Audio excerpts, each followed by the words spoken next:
Bonjour à tous, on se retrouve dans une nouvelle vidéo assez spéciale puisque je suis sur une nouvelle moto. Je suis sur une Royal Enfield Bullet 350 que j'ai acheté il n'y a pas longtemps. On est samedi matin, samedi midi plus précisément, à Singapour. On est dans un quartier qui s'appelle Rochor et on se dirige vers une brasserie française. Parce que ce matin, je me suis réveillé, je me suis dit j'ai envie d'un steak frites. Alors direction cette brasserie que je connais bien, qui est située dans un quartier qui s'appelle River Valley, qui est pas très loin. J'essaie de zigzaguer entre les voitures. Voilà. Ça va pas être une vidéo d'essai, hein. Je fais pas de test complet de moto sur cette chaîne YouTube. C'est juste pour vous montrer un petit peu cette nouvelle moto. La couleur, je vais faire une présentation assez brève tout à l'heure quand je serai au parking. Je ne sais pas si vous entendez au micro le bruit qui est effectivement très différent de la moto que j'avais avant, c'est-à-dire la KTM Duke 200. Ce sont des motos complètement différentes. Alors, je pense que certains d'entre vous vont être assez surpris de ce choix. Pourquoi il a acheté une Royal Enfield? C'est à l'opposé de la Duke que j'avais avant, la KTM Duke. D'ailleurs, elle est moins puissante que la Duke. La Duke, elle faisait 200 cm3, mais elle faisait 25 chevaux. C'était une moto très puissante pour sa catégorie, la plus puissante d'ailleurs, de la catégorie 2B, ici à Singapour. 25 chevaux, je faisais quand même du 130 à l'heure sur l'autoroute, notamment en Malaisie et aussi en Thaïlande. Avec la bonne huile Motorex pour KTM et la bonne essence, c'est une moto qui va très très vite. Cette Royal Enfield, elle fait 350 cm3, mais elle fait que 20 chevaux. Donc effectivement, elle est moins puissante que la Duke. Je vais vous expliquer pourquoi je l'ai acheté. Alors là, je vais tourner à droite. Magnifique, en face vous pouvez voir le musée National Museum of Singapour. Oh, d'ailleurs il est en restauration là, il y a une sorte de rénovation, je n'avais pas vu.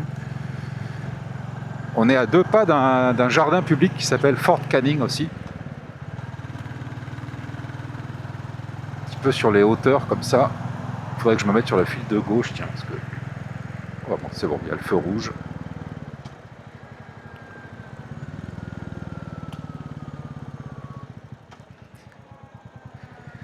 Il fait assez chaud là, je vais me mettre, en attendant le feu vert, je vais me mettre sur cette partie ombragée. J'espère que la voiture de derrière va pas être trop... Non, c'est bon, il va passer.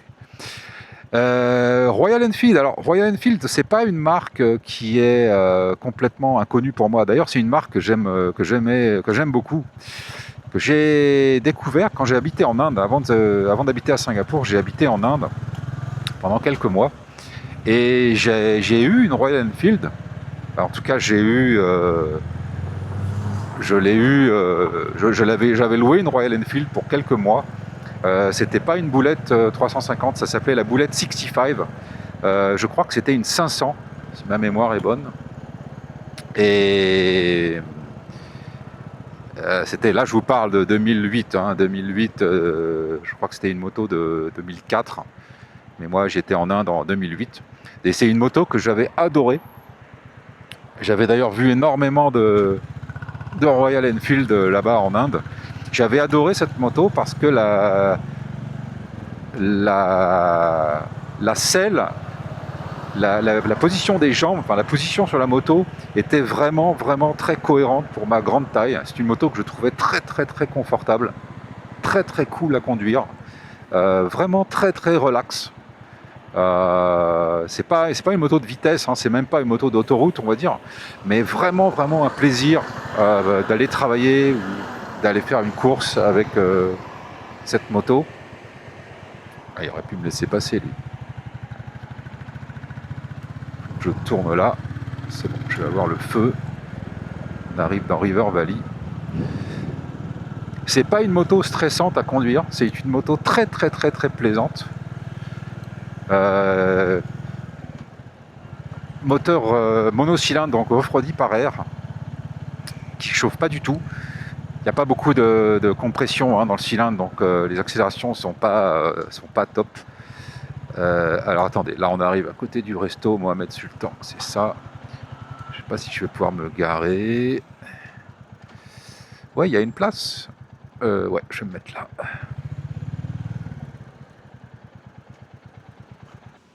Voilà, on arrive à la brasserie Gavroche, dans le quartier de River Valley, dans une magnifique shop house, c'est-à-dire une sorte de maisonnette un peu coloniale. Je pense que ça date des années 20, peut-être des années 30. On va regarder le menu rapidement.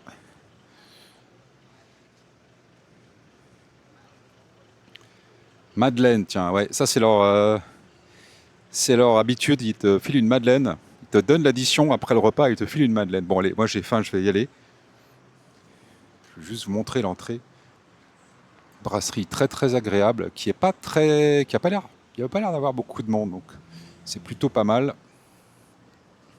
Et voilà à quoi ressemble la rue principale. Voilà, ouais, je vais manger, je vous reviens dans quelques instants. Quelques instants, on fera, je vous montrerai la moto plus en détail.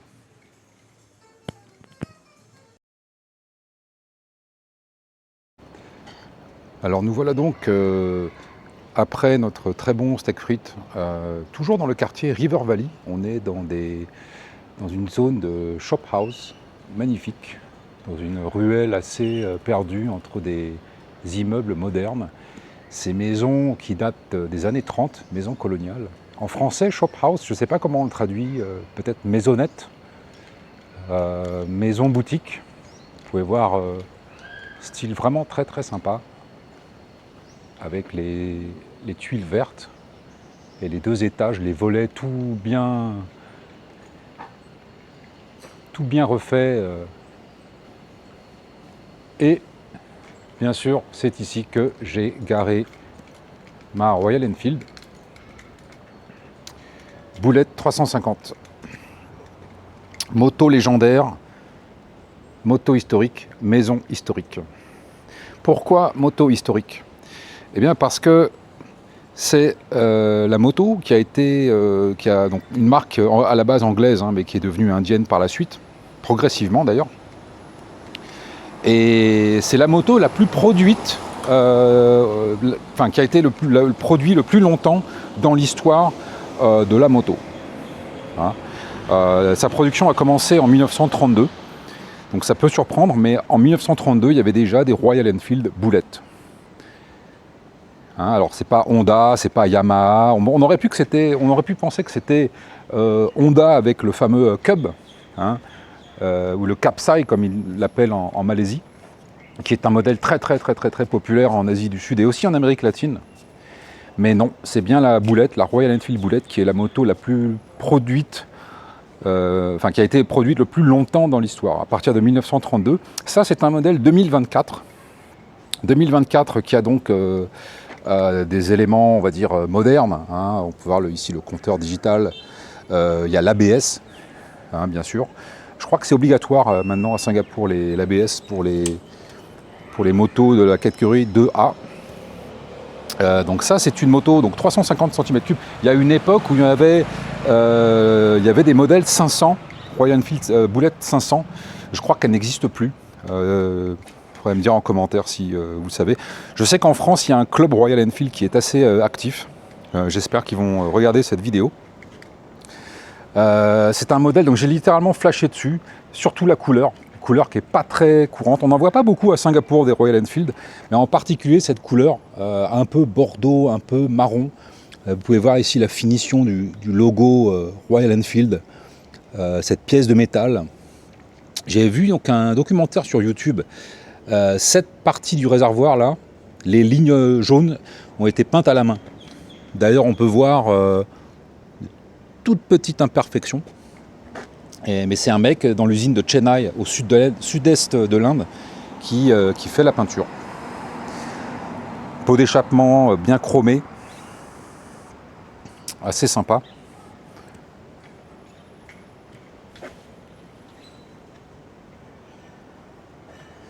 Le phare dispose de ces sortes de veilleuses là, sur le côté.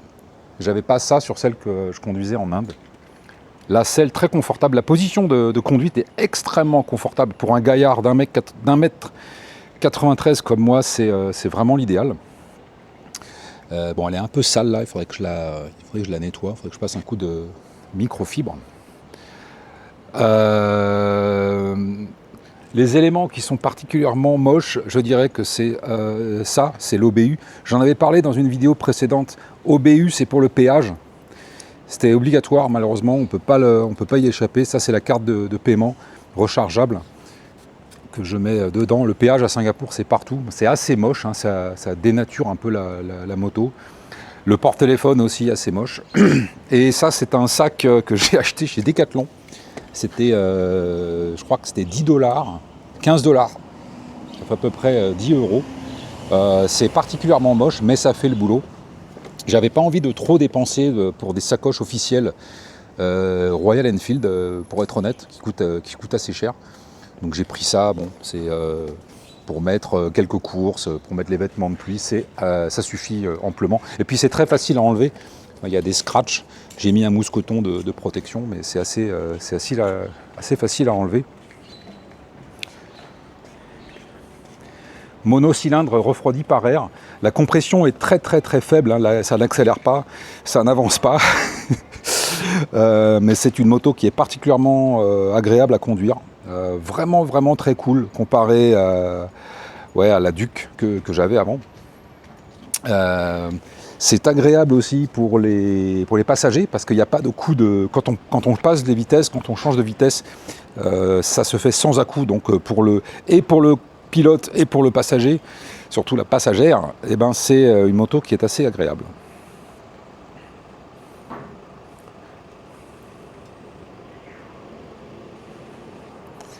Alors je vais la mettre en route, je vais vous faire écouter un peu le bruit. D'ailleurs je vais mettre le micro à portée de l'échappement. Tiens, on va faire ça. Vous pouvez voir, elle est vraiment neuve. J'ai fait 218 km avec, donc c'est vraiment très peu.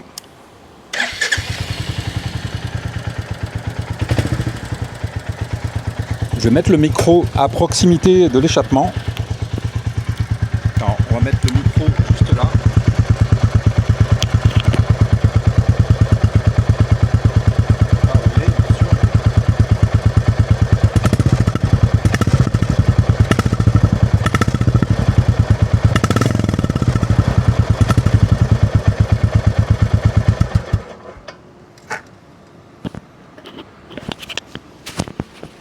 Comme vous pouvez l'entendre, hein, le bruit est très agréable par rapport à la Duke 200. De toute façon, les KTM monocylindres font pas un bruit très agréable, hein. Ça, il faut l'avouer. Je sais qu'il y a des gens qui me suivent, qui vont me haïr parce qu'ils adorent KTM, mais c'est vrai que les monocylindres KTM, quand ils sont à l'arrêt, ils font pas un beau bruit. Peut-être sur l'autoroute, oui, quand on est à fond. Sur cette moto-là, j'ai que 5 vitesses. Mais c'est vraiment pas une moto d'autoroute, hein, puisque 20 chevaux, je peux pas aller très vite. Bon allez, on va repartir, parce que là je suis pas censé être garé, hein. Vous pouvez voir les doubles lignes jaunes. J'ai pas envie d'avoir un PV. Voilà, je vais vous faire une dernière vue du quartier où on est, très très très très sympa. J'ai un copain qui habite pas très loin d'ailleurs là.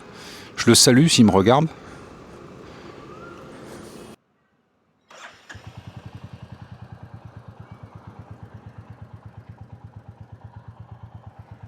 Allez, c'est parti. On repart. On va repartir du côté de Bugis. Et puis ensuite, on passera par Kallang, je pense. Alors, cette moto-là est en rodage. C'est une moto neuve. Et je dois dire que ce rodage est assez contraignant. Parce que c'est un moteur assez rustique. Et donc, d'après le manuel, d'après le concessionnaire, d'après les gens, le rodage sur cette moto, c'est 500 km, premier 500 km, je ne peux pas rouler à plus de 50 à l'heure. Donc je suis quand même assez restreint, je ne peux pas aller sur l'autoroute, je ne peux pas monter en régime, je ne peux pas donner des coups d'accélération forts. Donc c'est pour ça que là je passe par la ville, hein. Je ne peux pas prendre l'autoroute pour l'instant avec cette moto. 500 km, là j'en suis à 218. Donc c'est pour ça que je la prends pour aller travailler. Là dernièrement je vais travailler avec pour pouvoir faire des kilomètres. Au bout des 500 premiers kilomètres, je pourrais enfin faire la première vidange. Mais je crois que c'est au bout des 1000 km, ou je crois que c'est 1500 km. Ouais, 1500 km. Là, je pourrais enfin aller à la vitesse normale. Alors, c'est une moto qui va à peu près à, je dirais, 100 à l'heure, peut-être 110 à l'heure. C'est pas une moto rapide hein, du tout, c'est 20 chevaux, donc c'est pas du tout fait pour l'autoroute. Surtout pas l'autoroute H2, qui est l'autoroute qui part du sud de la Malaisie jusqu'au nord, qui traverse la Malaisie. Ça, c'est pas du tout une moto qui est faite pour ça. Ouais, je vais tourner là, je sais pas si j'ai le droit, mais il n'y a personne derrière. Ouais, c'est bon. Donc le rodage, c'est, je vais dire que c'est très chiant parce qu'en fait le rodage, c'est le plaisir d'avoir une moto neuve, mais en fait on peut pas la conduire comme on veut. On peut pas accélérer trop vite, on peut pas monter en régime, on peut pas aller vite sur l'autoroute. Enfin c'est 50 km/h pour les 500 premiers kilomètres. Honnêtement, je trouve que c'est très très contraignant, mais bon, c'est comme ça. Les rodages, hein, c'est tous ceux qui ont eu des motos neuves le savent. Mais je pense que c'est mieux qu'à une époque, dans les années 80, 70, 80, le rodage était une période qui était beaucoup plus longue, beaucoup plus contraignante. Je pense que nos parents, nos grands-parents qui ont connu ça pourront en parler. Même si je crois qu'il y avait des moteurs de temps, si vous ne faisiez pas gaffe, hein, sur un moteur de temps des années 60, 70, vous pouviez carrément endommager le moteur de manière permanente si vous ne faisiez pas attention lors du rodage, quoi. Vous voyez là, je suis au feu rouge, je ne peux pas accélérer comme avec la moto d'avant. Vous pouvez voir sur les vidéos précédentes, démarrage en trombe au feu rouge. Pour l'instant, c'est pas possible avec cette moto.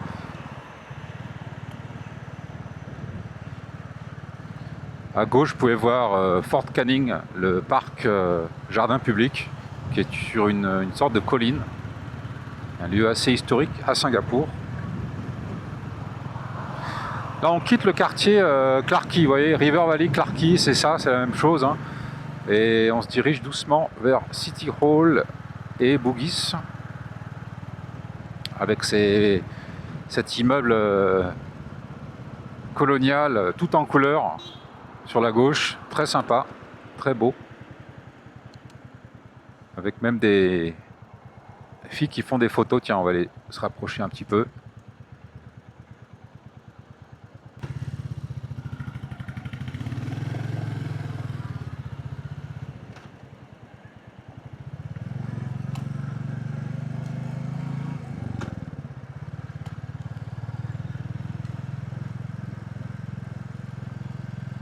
Immeuble magnifique, tout en couleur. Là, j'ai tous les feux aujourd'hui.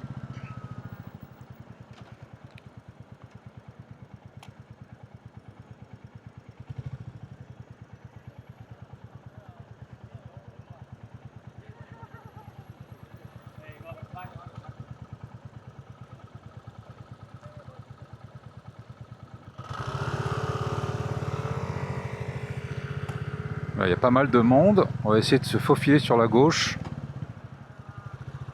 ne faudrait pas que je raye ma moto ni une voiture. C'est vert, ouais, on y va.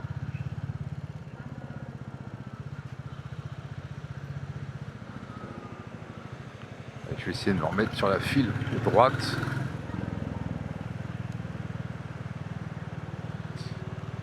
C'est une moto qui attire pas mal l'attention, quoi, les regards. Il y a pas mal de gens qui la regardent, qui la trouvent cool, qui la trouvent stylée.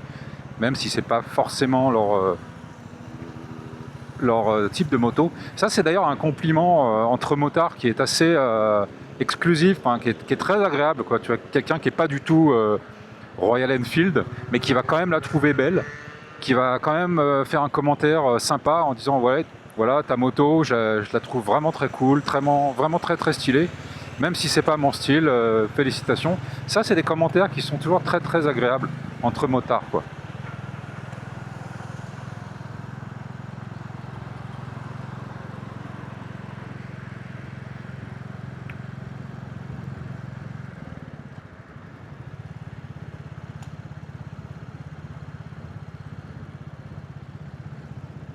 Église assez sympa sur la gauche. Je sais plus qu'est-ce que c'est le nom de cette église. Saint-Andrew, je sais plus. Sur la gauche, on a l'université SMU. Ah, tiens, j'ai le feu encore. Là, on arrive sur Bougis. Pour un samedi, il n'y a pas beaucoup de monde. Parce qu'on est en période d'examen scolaire et toutes les familles sont à la maison et sont concentrées sur les enfants qui passent ces examens.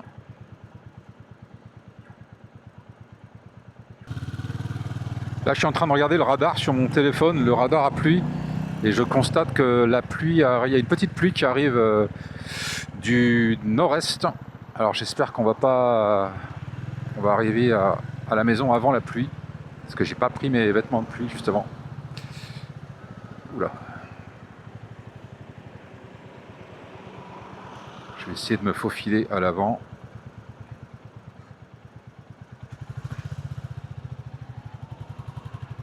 Ah bah c'est vert. On va remettre à droite.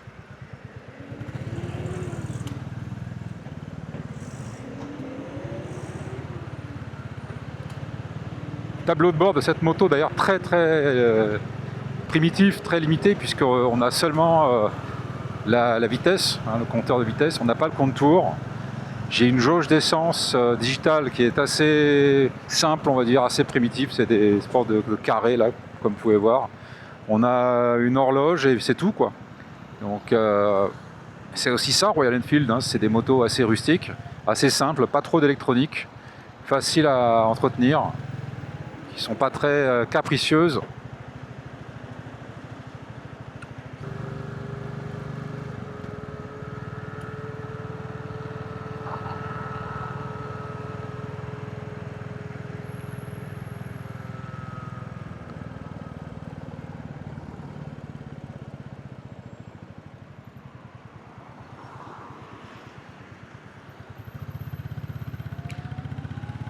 Je vais profiter qu'on est sur le chemin du retour pour répondre à un commentaire de JF Bernard. Je crois que c'est Jean-François, ton prénom, Jean-François Bernard, qui disait dans un commentaire qu'il va bientôt venir à Singapour et qu'il aimerait savoir comment convertir son permis français, ses permis français, permis B, permis A. Donc merci Jean-Bernard pour ton commentaire. Je ne sais pas si tu vas venir à Singapour en touriste. En touriste dans le sens premier, hein, pas touriste les mains dans les poches, mais touriste pour faire du tourisme avec un visa touristique. Ou si tu vas venir à Singapour pour travailler, hein, avec un emploi ici ou une activité professionnelle, donc dans ce cas-là, tu auras un visa de travail, un permis de travail. Donc merci pour ton commentaire. Donc oui, c'est possible de convertir tes permis français quand tu viens à Singapour. Moi, j'avais pas le permis moto quand je suis venu à Singapour. J'avais que le permis 125 cm3. C'est-à-dire que tout le monde l'a, ce permis-là. Mais j'avais pas le permis moto. Le permis moto, je l'ai passé de A à Z à Singapour. C'est-à-dire que je me suis inscrit à la moto-école.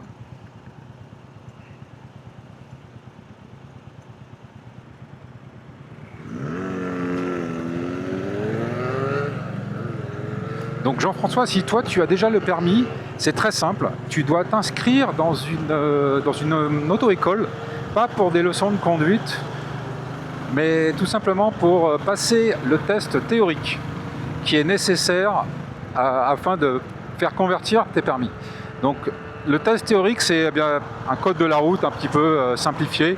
Bon, faut quand même un petit peu bosser avant, quoi, la veille, mais c'est principalement des questions logiques, hein. Une fois que tu as réussi ce test, tu prends rendez-vous avec tout simplement ce qu'on appelle ici la Traffic Police, TP. Les locaux se trouvent dans le quartier de Houbi, à côté de Paya-les-Barres. Et tu présentes donc l'attestation que tu as bien réussi ton test théorique, ton code. Tu présentes ton passeport, tu présentes ton permis de conduire français.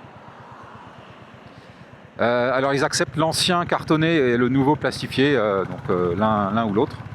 Et tu présentes bien sûr ta carte de séjour de Singapour, ton permis de travail, qui indique que tu es bien résident ici. Et ils vont le faire tout de suite. Ils vont te donner un papier temporaire et tu vas recevoir, je crois, dans la semaine, le permis plastifié singapourien dans ta boîte aux lettres. Donc tu auras le droit de conduire. Si tu as permis A, tu auras le droit de conduire en fait toutes les motos, tout cylindré, quoi. Donc dis-moi en commentaire, Jean-François, si j'ai bien répondu à ta question, et dis-moi aussi quand tu arrives. Si tu as une moto, on peut peut-être aller faire un tour ensemble. Après l'achat de moto, c'est assez simple, hein. Tu vas dans n'importe quel magasin. Alors moi il y a à Kaki Bukit, aussi à côté de Paya-les-Barres, il y a une zone industrielle où il n'y a que des concessionnaires moto, neufs, occasion, toutes marques. C'est d'ailleurs là où j'ai acheté cette Royal Enfield. Je vais mettre dans la description de cette vidéo, je vais mettre le lien vers la brasserie Gavroche, qui est une brasserie assez ancienne à Singapour. Elle a déménagé il n'y a pas longtemps dans le quartier River Valley. Et j'aime bien y aller parce qu'on peut se garer facilement à moto sans trop de problèmes. C'est une brasserie où la moitié du personnel est français. Je crois que le chef est français. À l'accueil, c'est des Français. Je crois qu'il y a une Singapourienne mélangée, moitié singapourienne, moitié française, qui parle très bien français, très très sympa. C'est pas le cas de tout le restaurant français à Singapour. Je me rappelle, il y a quelques années avant le Covid, j'étais allé dans un resto français, donc je tairai le nom. Et le gérant qui venait d'ouvrir ce restaurant, qui avait aucune expérience à Singapour, s'était permis de venir à ma table et de draguer la fille avec qui j'étais, en la baratinant à propos du vin, quoi, comme quoi monsieur s'y connaissait en vin, qui pouvait lui faire visiter les vignobles en France, machin. Donc ça, j'avais pas du tout aimé. D'ailleurs, il a échoué, hein, il a raté, il a fermé son restaurant au bout de 3-4 ans, je crois. Donc voilà, bien fait. Donc ça, c'est inacceptable. Brasserie Gavroche, là au moins, on s'assoit, on est peinard, ils sont discrets, tu vois, ils essayent pas de tchatcher. À Singapour, on ne tchatche pas, on n'est pas à Paris, quoi. Ça, je l'aurais accepté, je pense, en France.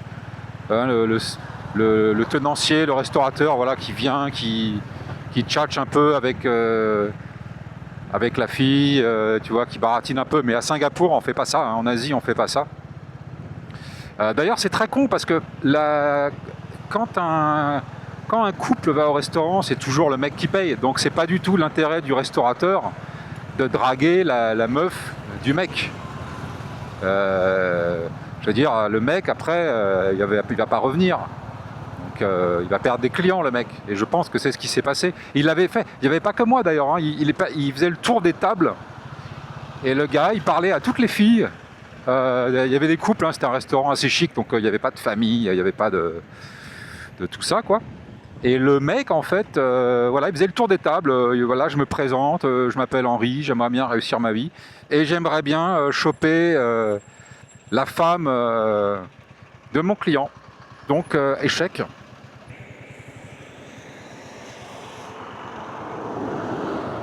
On va être à côté du mec en scooter bleu.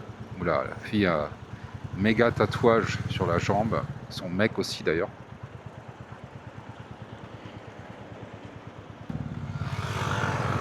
Au feu rouge, là, ils se sont un peu moqués de moi, les deux sur le scooter bleu, parce que j'ai une moto un peu vintage, style un peu classique, mais j'ai un casque de motocross.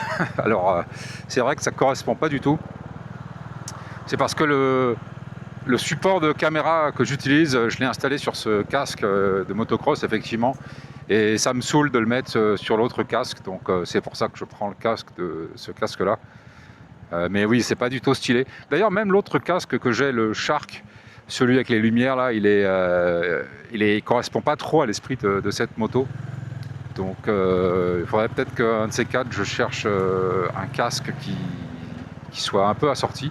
Un casque de la même couleur, ce serait sympa. Tiens, un casque couleur bordeaux, un peu vintage, ce serait sympa. Ouais, ça passe au rouge là devant, c'est pas bon ça.